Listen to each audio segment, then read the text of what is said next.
Be ready. 15 seconds to go.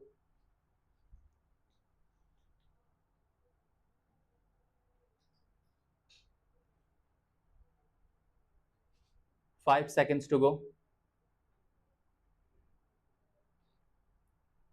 Sir, I am happy to note that most of the provisions contained in this bill, as passed by the Lok Sabha, have found favor with a large section of this House.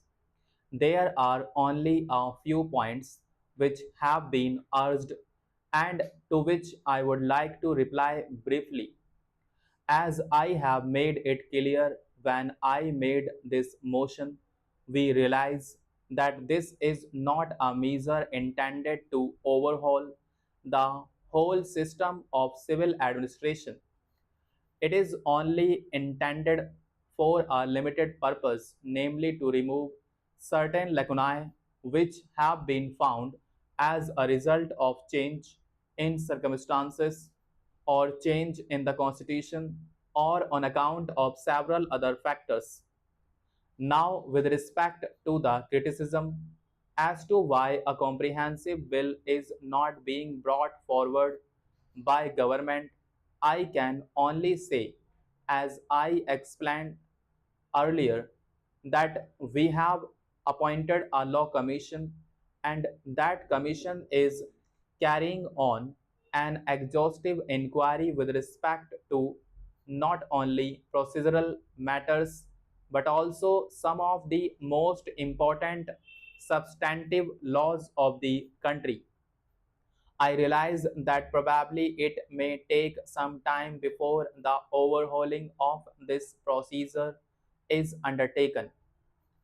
Honorable members are aware this is almost a procedure which for the first time was introduced in our country about the year 1859.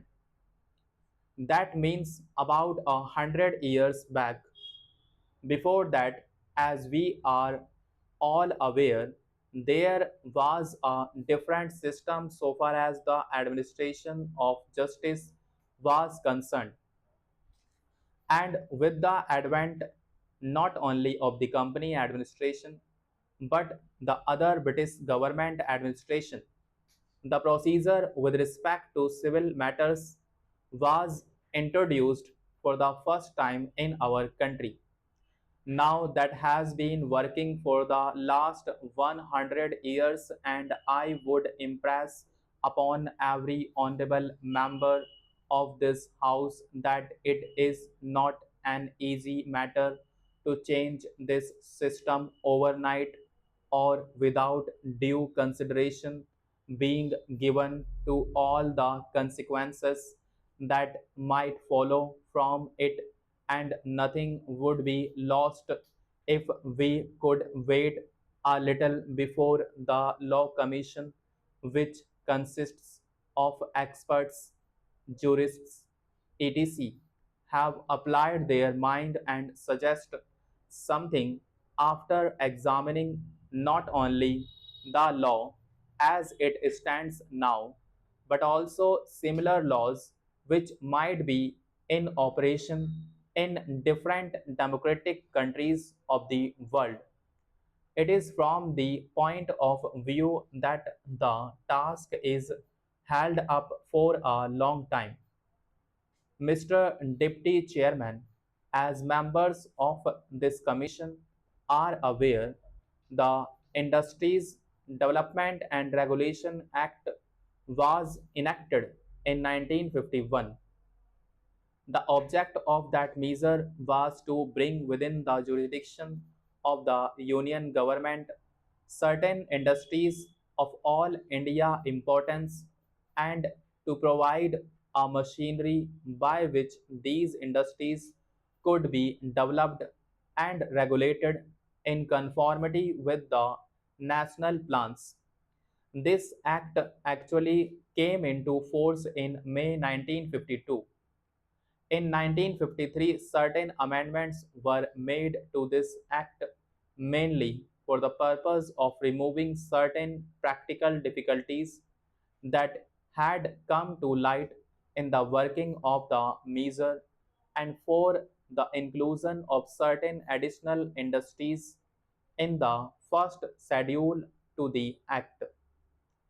Honorable members of this House might remember that when the Industries Development and Regulation Act was originally enacted in 1951, some apprehensions were entertained and expressed in some quarters that this measure might interfere unduly with the working of industries and might even retard the progress and growth of the industrial development of the country. This measure has now worked for over 4 years, and we are in a position to take stock of the situation, and if I may say so, the way in which this act has been working during this period goes to show that the original apprehensions were large by be unfounded. In fact, there has of late been a demand from the public that the scope of the Act should be enlarged with a view to including therein some more industries. As a matter of fact, sir, more and more requests are pouring in from the industries themselves that some of them may be brought within the purview of the Act. Before coming to the subject matter of the bill before the House, I might mention briefly some of the salient facts about the working of this measure during the last 4 years. As laid down in Section 5 of this Act, a Central Advisory Council of Industries has been established consisting of representatives of industries, labor, consumers, and primarily producers pertaining to the scheduled industries. This body has held 7 meetings so far and advised government on problems relating to the scheduled industries. Sir, with your permission, I take this opportunity of extending my grateful thanks to the members of this council for their advice.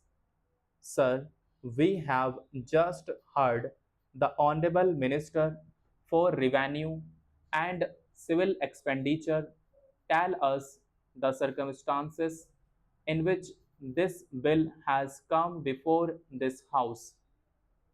He has also told us that it is one of the very important items of revenue so far as the states are concerned.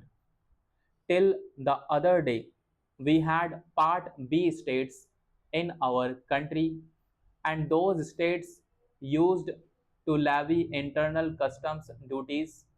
But after 1st April 1955, under the Constitution, those Part B states which used to levy customs duties were barred, and instead the alternative revenue for the loss they sustained by giving up customs duties under the Constitution was the sales tax. I can say from my personal experience that as far as Rajasthan was concerned, when we gave up the customs duties, we were very much afraid about ways and means of filling up the gap, but it was a matter of satisfaction that during the course of a year or two, by levying this sales tax, we were to a very great extent able to make up that loss which we had sustained by giving up the customs duties. Till the Constitution Sixth Amendment Act was passed, the same is done.